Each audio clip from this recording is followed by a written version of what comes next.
श्रुतिस्मृतिपुराणानाम् आलयं करुणालयं नमामि भगवत्पादं शङ्करं लोकशङ्करम्। शङ्कारूपेण मच्चित्तं पङ्कीकृतमभूद्यया किङ्करीयस्य सा माया शङ्कराचार्यमाश्रये। सदाशिवसमारम्भां शङ्कराचार्यमध्यमाम् अस्मदाचार्यपर्यन्तां वन्दे गुरुपरम्पराम्। प्रह्लादवरदो देवो यो नृसिंहः परो हरिः नृसिंहोपासकं नित्यं तं नृसिंहगुरुं भजे। श्रीसच्चिदानन्दशिवाभिनव्यनृसिंहभारत्यभिधान् यतीन्द्रान् विद्यानिधीन् मन्त्रनिधीन् सदात्मनिष्ठान् भजे मानवशम्भुरूपान्। सदात्मध्याननिरतं विषयेभ्यः पराङ्मुखं नौमि शास्त्रेषु निष्णातं चन्द्रशेखरभारतीम्। विवेकिनं महाप्रज्ञं धैर्यौदार्यक्षमानिधिं सदाभिनवपूर्वन्तं विद्यातीर्थगुरुं भजे। अज्ञानां जाह्नवीतीर्थं विद्यातीर्थं विवेकिनां सर्वेषां सुखदं तीर्थं भारतीतीर्थमाश्रये। विद्याविनयसम्पन्नं वीतरागं विवेकिनं वन्दे वेदान्ततत्त्वज्ञं विदुशेखरभारतीम्। ॐ वक्रतुण्डमहाकाय कोटिसूर्यसमप्रभ निर्विघ्नं कुरु मे देव सर्वकार्येषु सर्वदा। या कुन्देन्दुतुषारहारधवळा शुभ्रवस्त्रावृता या वीणावरदण्डमण्डितकरा या श्वेतपद्मासना या ब्रह्माच्युतशङ्करप्रभृतिभिः देवैः सदा वन्दिता सा मां पातु सरस्वती भगवती निःशेषजाड्यापहा। ॐ I want to talk about a few of the names under the Adi-Shankara Ashtottara Shatanamavali. And we will, over the course of the next 5 days, we will look at all the names in the Ashtotram, and to the extent that I know the meanings, I will try and explain some of them. So to start off with, the first name is Om Sri Shankaracharya Varyaya Namaha. So here, this is relatively straightforward. Essentially, the nama here is Shankaracharya Varya, and here we are saying, I offer obeisance to the venerable teacher. Varya is a mark of respect. So I offer my respects and namaskaras to the venerable Acharya teacher called Shankara, Sri Shankaracharya. The second name is Brahmananda Pradayakaya Namaha. So in this one, we are saying I offer namaskaras to Sri Shankara, who bestows upon his disciples and devotees the bliss that is Brahman. So Brahmanandam, in the Upanishads, Brahman is referred to as Ananda, Sat, Chit and Ananda, and Brahmananda is often translated as Ananda of Brahman or bliss of Brahman, but here it is not bliss of Brahman. That bliss itself is Brahman. So the bliss is Brahman's nature, and so what we are saying here is that Shankaracharya, by conveying the knowledge of Brahman, confers upon his disciples the status of Brahman itself, the bliss that is Brahman itself. As the Taittiriya Upanishad says, Brahmavit Brahmaiva Bhavati. So the knower of Brahman becomes Brahman itself, and therefore, by teaching Brahmajnana through his Prasthanatraya Bhashyas, his Prakarana Granthas, he is bestowing the bliss that is Brahman to his disciples. That's the second meaning. The third one is Ajnana Timiradityaya Namaha. Here we are saying, I offer obeisance to Sri Shankaracharya, who is the Aditya, the sun that destroys Ajnana Timiram, which is the darkness that is ignorance. Now, ignorance is often referred to as darkness because it blinds us to the reality of our own selves. And because it blinds us, it is like darkness. And jnana is often compared to the light. And so the sunlight that is Adi Shankaracharya removes the darkness that is ignorance. Now, ignorance or ajnana is the fundamental root cause of samsara. And by being the sun that destroys that darkness as ignorance, Adi Shankara is like a sun and he helps mumukshus, that is those people who are seeking liberation, to break the beginningless cycle that is samsara. The next name is Sugyanam Buddhi Chandramase Namaha. Here we are saying we offer obeisance to Sri Shankaracharya, who is like the full moon, which showers the cool rays of auspicious knowledge of Brahman to his disciples. So just like sun provides heat and light, the moon provides coolness and light. Um, and people who are suffering under the heat of samsara are showered by the cool rays, which is essentially the auspicious knowledge of Brahman that releases people from samsara and confers moksha upon them. So in the previous name, he was like the is compared to the sun of knowledge. Here he's being compared to the moon that showers its cool rays of comfort and bliss to the disciples. The next name is Varnashrama Pratishthatre Namaha. Now we are saying I offer obeisance to Shankaracharya, who firmly re-established the importance and centrality, the primacy of Varnashrama Vyavastha, the system of the Chaturvardham and the four ashramas also, which was under attack by Avaidika systems of philosophy such as Buddhism, etc., which were prevalent in those times. As all the acharyas of the Sringeri Sharada Peetham have said, um, one of the fundamental tenets of Sanatana Dharma, the Vaidika Dharma, is the Varnashrama Vyavastha and Adhikari Bheda. We firmly believe that each Varna and each ashrama has its own prescribed set of duties, rights, and obligations, and one must perform the obligations and the duties of one's own Varna and one's own ashrama. One must not take up the duties of some other Varna or some other ashrama. And the source of all that is the Vedas themselves, because it's the Vedas that say what should be done and what should not be done.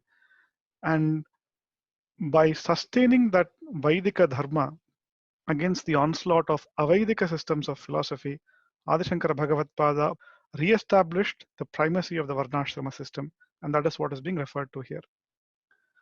The next name is Srimate Namaha. And here we are saying, I offer obeisance to Sri Shankaracharya, who is endowed with various auspicious attributes. He is none other than Ishvara himself, who is the repository of all the Kalyana Gunas, and Adi Shankara Bhagavatpada is an avatara of that very same Ishvara, and therefore he is a Shriman. He is endowed with all auspiciousness. And the next name, the seventh name, is Mukti Pradayakaya Namaha. We are saying we offer namaskaras to Sri Shankaracharya, who confers liberation to mumukshus, those who are desirous of the knowledge of Brahman. And he does so by teaching them the true import of the Upanishads and the Vedas, and that knowledge removes ignorance, which is the cause of samsara. And because the cause of samsara goes, samsara also goes. When the cause goes, the effect will automatically go as well. And therefore, by teaching the true import of the Upanishads, by teaching about Brahmatma Aikya, the identity of Brahman and the self, Adi Shankaracharya is conferring upon mumukshus, those desirous of liberation, the mukti which they crave for. The next name is Shishyopadesha Nirataya Namaha, and here we are saying Adi Shankaracharya is constantly engaged in instructing his disciples, giving upadesha of what is to be done, what is to be avoided, what is to be known, and he is constantly looking out for the welfare of his disciples. Through the medium of instruction or upadesha, he is acting in the best interests of all the disciples. The next name is Bhakta Bhishta Pradayakaya Namaha. Here, what we are saying is we offer our namaskaras to Sri Shankaracharya, who grants all the desires of his devotees. Normally, devotees can be those who are desirous of mukti, liberation, or bhukti, worldly pleasure and material pursuits. So, a true jnani is one who not only helps the mumukshus by providing them with the knowledge that liberates them, but he also blesses the Laukikas, the more worldly minded people, by showering upon them the objects of their worldly desires. As stated in the Mundaka Shruti, Yam Yam Lokam Manasa Samvibhati Vishuddha Sattvaha Kamayate Yamscha Kaman Tam Tam Lokam Jayate Tamscha Kamans Tasmad Atmagyam Hi Archayet Bhutikamaha. The last bit is the relevant bit. Atmagyam Hi Archayet Bhutikamaha. That is, those who are Bhutikamas, who are desirous of material prosperity, should worship Archayet, should worship Atmagyas, those who know the self. Because the knower of the self achieves whatever he desires, because essentially he becomes the very Brahman that he is trying to attain. He realizes that his true nature is that of Brahman, and because there is nothing else apart from Brahman, he automatically attains all his desires as well, because the object of attainment becomes his very self. So whatever he used to desire, because once you are on the path of Vedanta, generally desires go away. So, but yeah, suppose somebody had desires, because the Brahmagyani is verily Brahman, he automatically attains all the objects of desires, because the object of desires is nothing but his very self itself. And therefore, it says that if other worldly minded people are interested in achieving material prosperity, one should worship the Atmagyani, because the Atmagyani can simply confer that material wealth also. Not only knowledge, but he can confer material wealth also, because he has the ability to do so. It's essentially, he has already attained whatever that needs to be attained. The next name is Sukshma Tattva Rahasya Namaha. The meaning of Sukshma Tattva Rahasya Namaha is that I offer obeisance to Sri Shankaracharya, the knower of the subtle secret truth, which is the true nature of the self as nothing but Brahman itself. Now, this is a very, very subtle tattva, because this tattva is something that is not easily understandable by everyone. First of all, it is not something that everyone desires in the first place. 99% of the people want material comforts and pleasure. It's only very rare few that actually want liberation and are on the path of liberation. And um, and therefore, this is a very rare desire. A rarer still is the means to attain it, because it's a highly subtle science, and the nature of Brahman is very, very subtle, because it involves a complete relearning of everything that one knows about everything. Essentially, one has to give up all notions of subject and object. Whatever we thought was the self is not the self. Whatever we thought the world was not the world, and whatever we thought was Ishvara is not the Ishvara. So one has to unlearn a lot of things, and therefore it's a very, very subtle science. And but Shankaracharya, as the Jagat Guru, as the one who re-established Advaita Vedanta very firmly, is and knows that subtle secret truth, which is the identity of self with Brahman. The next name is Karya Karya Prabodhakaya Namaha. The meaning of this name is I offer obeisance to Sri Shankaracharya, who revealed that which must be performed and that which must be avoided. The Purva Mimamsa Jaimini Sutra defines dharma as Chodana Lakshanortho Dharma. That is, dharma is that which is revealed by the Vedas to be dharma. So the arbiter of what constitutes dharma and therefore should be done, and what constitutes adharma and should be avoided, is Vedas. The Apaurusheya Veda, which has no human origin or human source. It has eternally been in existence and emerges naturally from Ishvara himself, just like the breath of Ishvara. So Shankaracharya, by re-establishing the supremacy of all elements of the Veda, not just the Karma Kanda, but the Jnana Kanda also, he has taught what should be performed and what should be avoided. The next word is Jnana Mudranchitakaraya Namaha. And here we are saying, I offer my namaskaras to Sri Shankaracharya, whose hand is held in the Jnana Mudra, which is this Chin Mudra. And essentially, Chinmudra refers to the hand gesture where the tip of the thumb is joined with the tip of the index finger and the other three fingers are held up. The thumb represents Brahman, the index finger the Jiva, and by joining them, the identity of the Jiva and Brahman is indicated. And holding the other three fingers apart, essentially what we're saying is that the Jiva Brahma Aikya or the Atma or Brahman is completely distinct from the three bodies, the gross, the subtle, and the causal. The Sthula Sharira, Sukshma Sharira, and Karana Sharira. And if you look at all the pictures of Shankaracharya, he'll be holding his hand up in this Jnana Mudra or Chid Mudra. The next name is Shishya Hrittapaharakaya Namaha.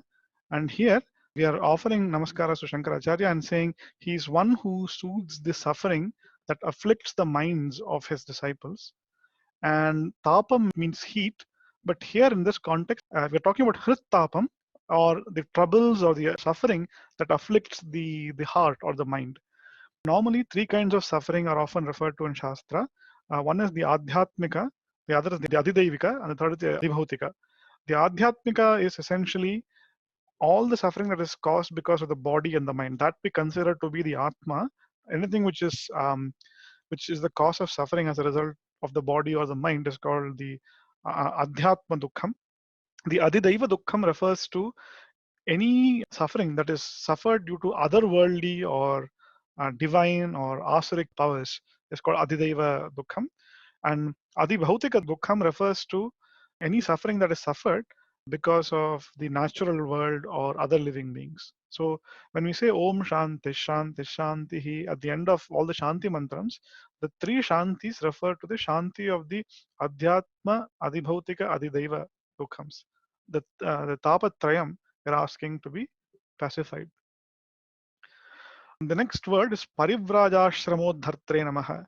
Here we are saying Shankaracharya systematized the ashrama of the Parivrajakas, and the Parivrajaka by that we mean the sannyasis.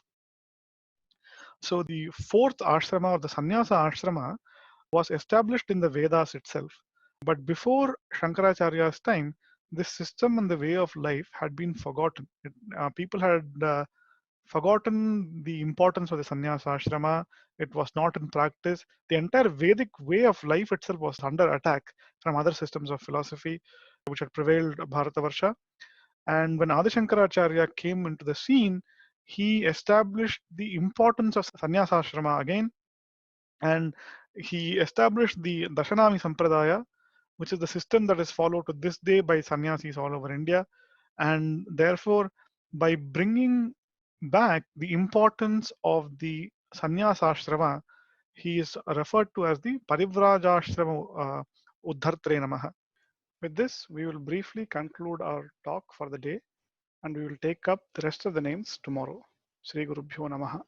सदाशिवसमारम्भां शङ्कराचार्यमध्यमाम् अस्मदाचार्यपर्यन्तां वन्दे गुरुपरम्पराम् ॐ पूर्णमदः पूर्णमिदं पूर्णात् पूर्णमुदच्यते पूर्णस्य पूर्णमादाय पूर्णमेवावशिष्यते ॐ शान्तिः शान्तिः शान्तिः